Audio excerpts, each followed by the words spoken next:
All right, 6.4, we're going to be verifying inverse functions. Your objective is students will be able to use the composition, right, keyword, of functions to verify that the function of g of x and the function of f of x are inverses by showing the composition of this is equal to the composition of this, which is equal to x. Alright? Alright, what in the heck does that all mean? Well, first of all, you know composition of functions. This right here is a composition. You got f of x inside of g, and here you got g inside of f. These right here are compositions. So what we're going to do is we're going to take this composition, okay? We're going to take this composition, simplify it. Do I get x? All right? And then I do it again. This time I switch it around, do the composition, and do I get x? All right?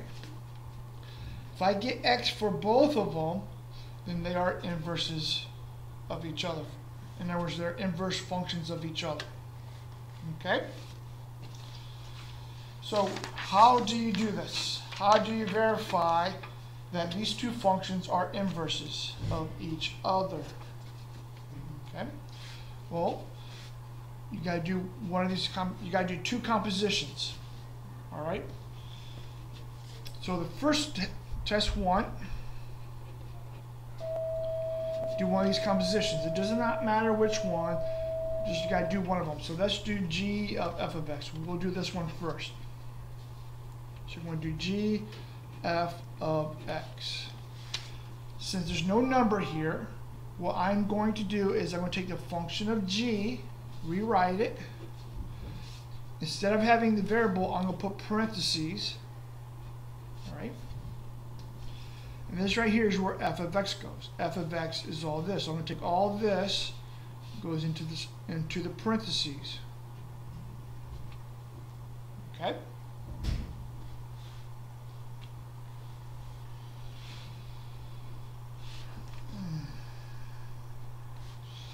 All right, so here we go.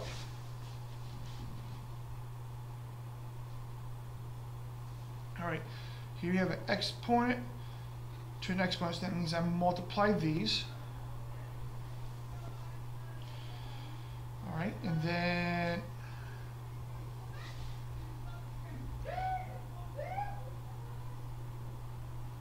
all right, so 3 to the 1/3. Sorry for the pause there. I was dealing with something else. All right, so we have 1/4 to the 1/3. Okay, because we're going to take this to this and then this to this. And here, 3 times 1/3, because we've got power to a power, gives me just x. Now, we got to take the cube root of 1/4. And we can't. So this is what I get. And my question is, does it equal to x? And this is no. So therefore, you're done. So therefore, f and g are not inverses. Okay?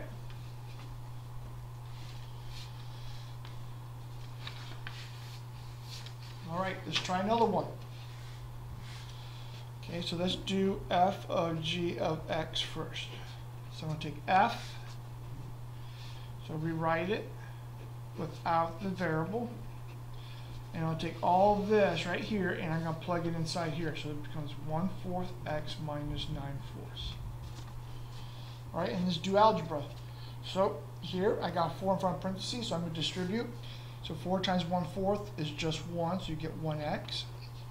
4 times negative 9/4, well, that gives you negative 36 over 4, and 36 over 4 is 9, and plus 9. That goes to 0, so you're left with x.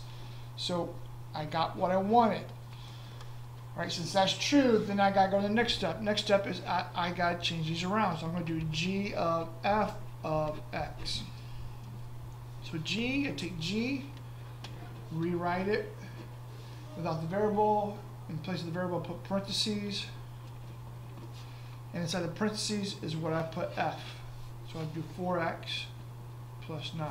And remember, all of this is going into this variable right there. Distribute, so 1/4 times 4 is just x. 1/4 times 9/4 is 9/4. You got minus 9/4. Those go to 0, so you're left with x. All right? And since I got x here, that means they are f of x and g of x are inverses. All right? So let me remind you here. You got to do one of the compositions. If it does not equal to x, then you're done. They're not inverse. But if it equals x, then you got to switch them around and do it again. And if you get x again, then they're inverses. But if it does not become x, they are not inverses. All right? So they both have to end up being x. Nothing else for them to be inverses.